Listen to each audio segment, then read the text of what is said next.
उत्तर प्रदेश के युवा अब ये सुनिश्चित करेंगे कि उत्तर प्रदेश का विधानसभा चुनाव युवाओं के एजेंडे पर लड़ा जाए।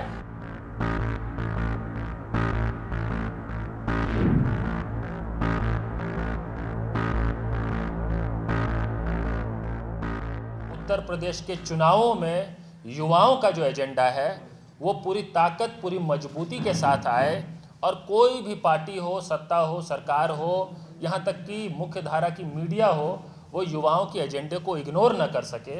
इस कारण से हमको ये कैंपेन शुरू करने की आवश्यकता पड़ रही है।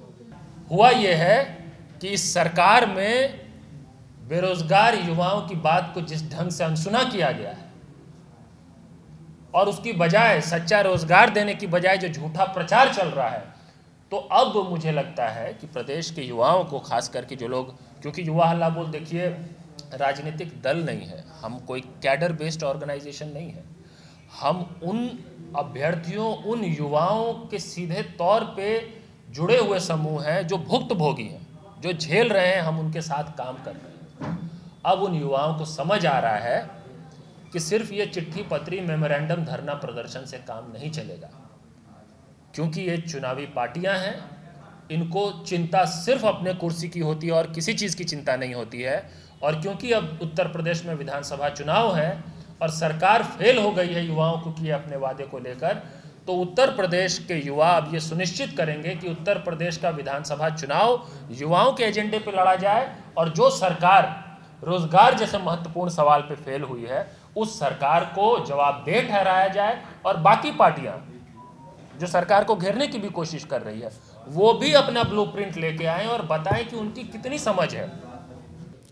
उत्तर प्रदेश में विधानसभा चुनाव का बिगुल बज चुका है और इसमें जो राजनीतिक पार्टियां हैं वो तो ताल ठोंक ही रही हैं, साथ में इस बार युवा भी मैदान में है, क्योंकि जो युवाओं के मुद्दे उठाने वाली एक बड़ा संगठन जो है हल्ला बोल, आपने देखा होगा, जो कि सोशल मीडिया पे लोगों की नौकरी से लेकर आरक्षण, निजीकरण समेत कई मुद्दों पर लोग लगातार बात करते हैं। और अब वो यूपी में आए हैं, यहाँ उन्होंने एक अपना एक पत्र जारी किया है, एक लेटर जारी किया है, युवाओं की यूपी नाम से कैंपेन लॉन्च की है।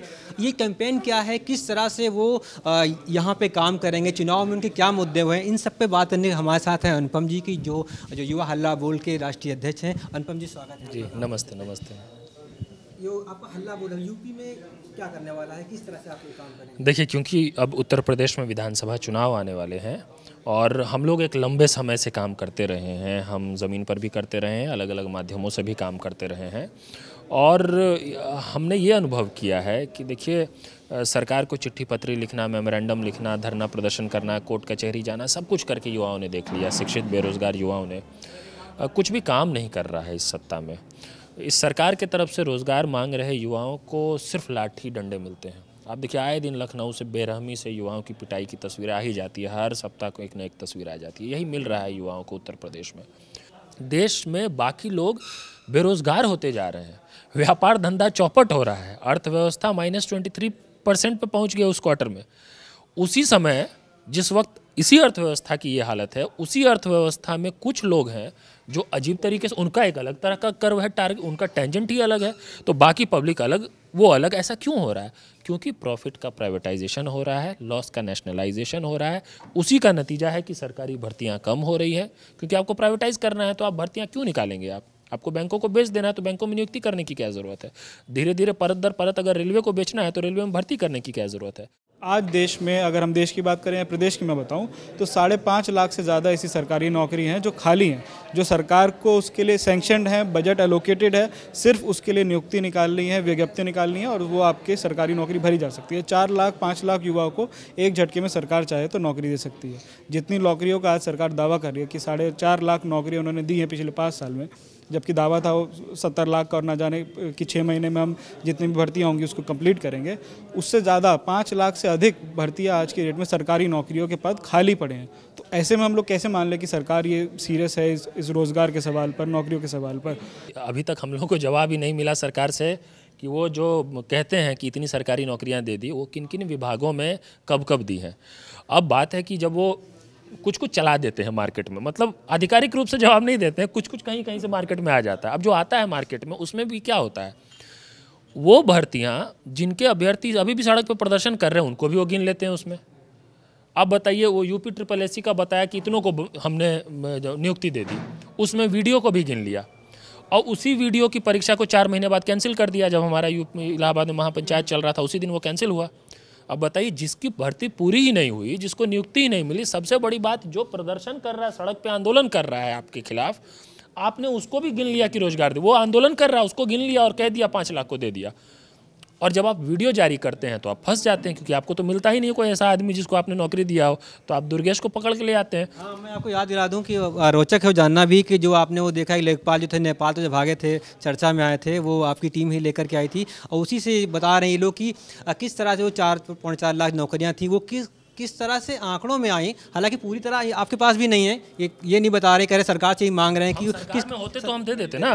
देखिए, ये काम सरकार का है, मतलब किसको किसको कितनी नियुक्ति दी। जैसे युवा हल्ला बोल में कौन कौन क्या काम कर रहा है ये मैं बता सकता हूँ। अब सरकार में किस किस को कितनी नियुक्ति दी ये मैं अगर बताने लग जाऊँ और मुख्यमंत्री ना बताए तो फिर तो आपको मुख्यमंत्री को हटा देना चाहिए। कैसे हम बताएंगे भाई, हमको नहीं पता, क्योंकि सरकार बताना सरकार को ही है। ये देखिए, ये सर्वे से नहीं ना पता चलेगा ये बात कि हम सर्वेक्षण करके पता लगा लें कि सरकार में कितनी भर्तियां हुई। ये तो सरकार बताएगी तो पता चलेगा, नहीं बताएगी नहीं पता चलेगा। सरकार नहीं बता रही तो हमको नहीं पता, तो हमारे पास नहीं है आंकड़ा। जैसे बिहार का इलेक्शन था, बिहार में पहली दफ़ा ऐसा इलेक्शन हुआ जो अनएम्प्लॉयमेंट के बेसिस पे हुआ और उसके पीछे हम थे। हम बोल बिहारी कैंपेन कर रहे थे, पूरे बिहार में यात्राएं कर रहे थे, जिसमें रोजगार के मुद्दे को, पढ़ाई कमाई दवाई के मुद्दे को लेकर के जन जन तक जा रहे थे।